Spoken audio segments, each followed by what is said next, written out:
mud gets on there, if there's a problem with that, he has no way to clean it other than just wiping it with his hand. There is no way that he can come over for a new set of goggles when Ricky Carmichael is this close. Tell us more about this situation, Aaron. Yeah, really quick update on that, guys. James Stewart has to pull over into the entrance of the mechanics area where he has to re-enter back on the track.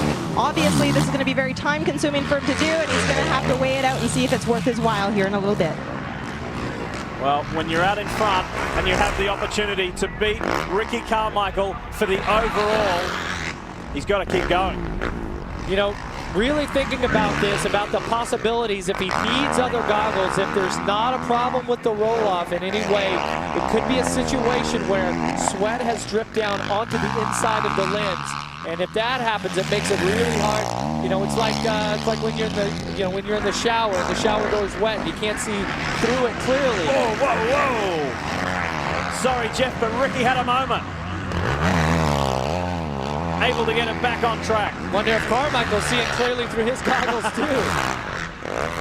But the chase is on. We're 11 minutes into this moto. Seems like these two riders have stabilized. They're going to try to get a game plan together, find some sort of strategy to race for the overall here at Redbud. And the attention to the goggles of James Stewart continues. And the chase continues from Carmichael's side of the fence.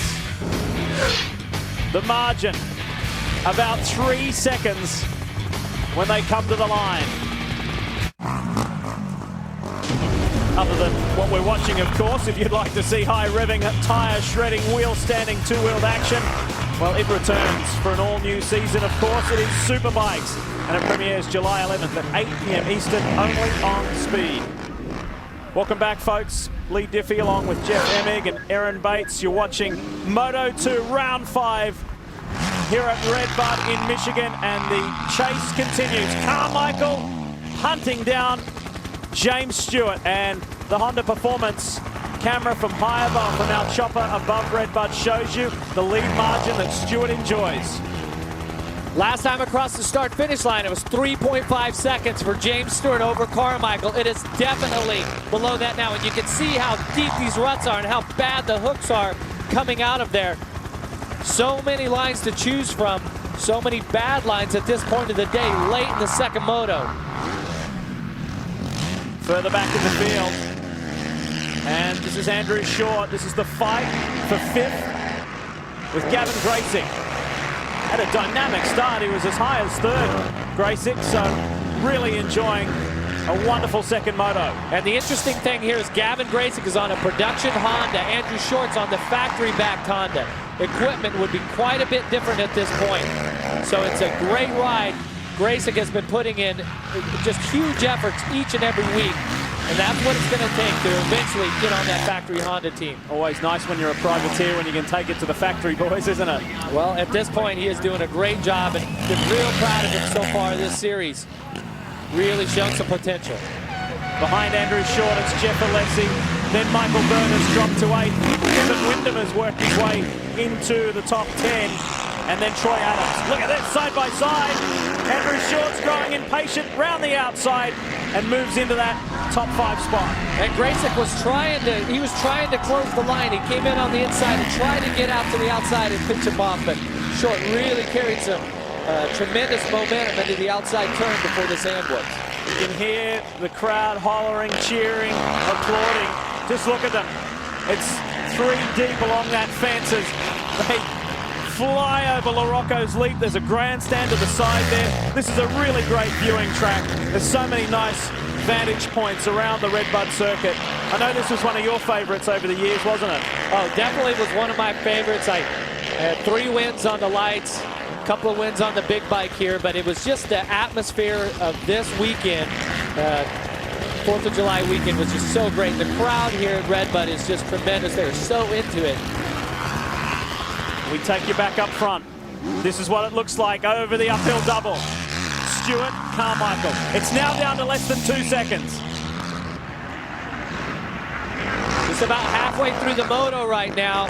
These riders are trying to find their very best lines, keep their heart rate down, but yet keep up that pace. They're turning about Well, Stewart was a 2 minute 32 seconds last lap. Carmichael a 2:30, about a second and a half quicker. That's how he's closing the gap.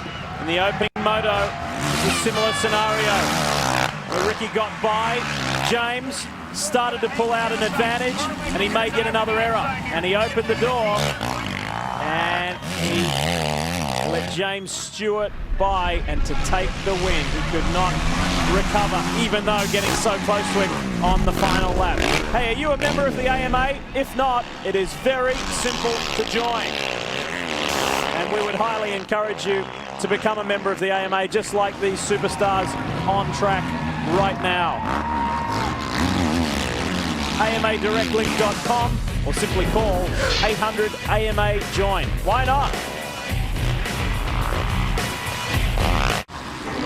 Speed's coverage of the AMA Motocross Championship from REDBUD is brought to you by Honda, the company that defines performance in motorcycles, ATVs, personal watercraft and scooters.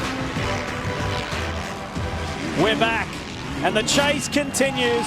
It doesn't really get any better than this. This is what the crowd came to see.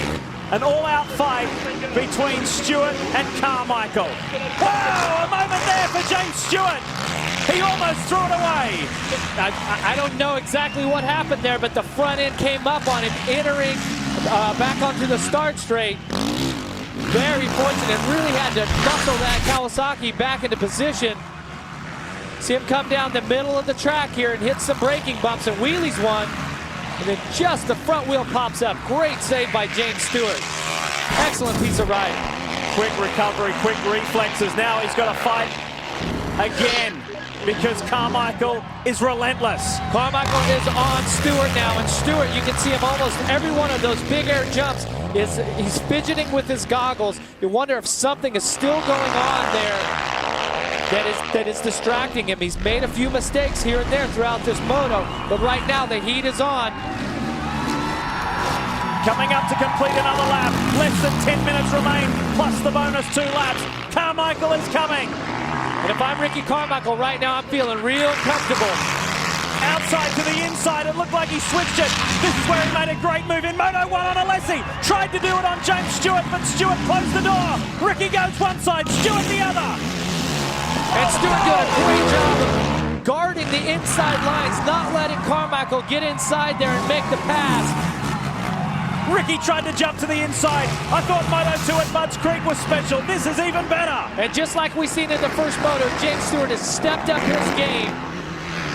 Really elevated his level of focus and concentration. It's almost like he was waiting for Ricky to pull up to him and say, okay, now let's battle. The uphill double. To go back to one of our storylines at the top of the show, remember that this is Ricky Carmichael's second last AMA Toyota Motocross event. The next one, the last one, is at Millville. So Stewart only has this and one more round left to try and beat the great man. And Stewart taking all the short lines and Carmichael riding all the wide lines, the long lines. See, same thing there. Carmichael way on the outside. He cuts back across. Stewart's inside. Carmichael's on the outside trying to find anywhere he can to gain that advantage. Trying to take the overall at his very last REDBUD Motocross. Just like in Moto 1, Carmichael demonstrates he's not afraid to try different lines at any stage in the race. Even now when he's fighting for the lead with 8 minutes left. Well, the track is so treacherous at this point. You can see a dozen lines coming into the turn.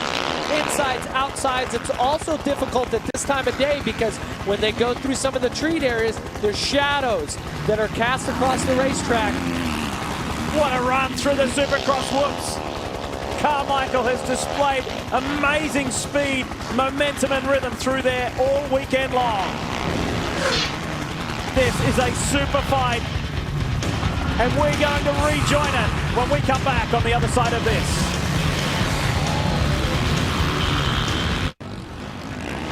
We are back at REDBUD, and we are back with this incredible battle at the front of the motocross field. Final moto of the weekend, final race of the day. Can James Stewart hang on? And the race is on. The urgency, 7 minutes plus 2 laps. This is the battle for the overall. If they finish like this, Stewart will be 1-1. Carmichael gets by. That'll be a 2-1 to Stewart's 1-2, and they will tie at points. And the winner of the second moto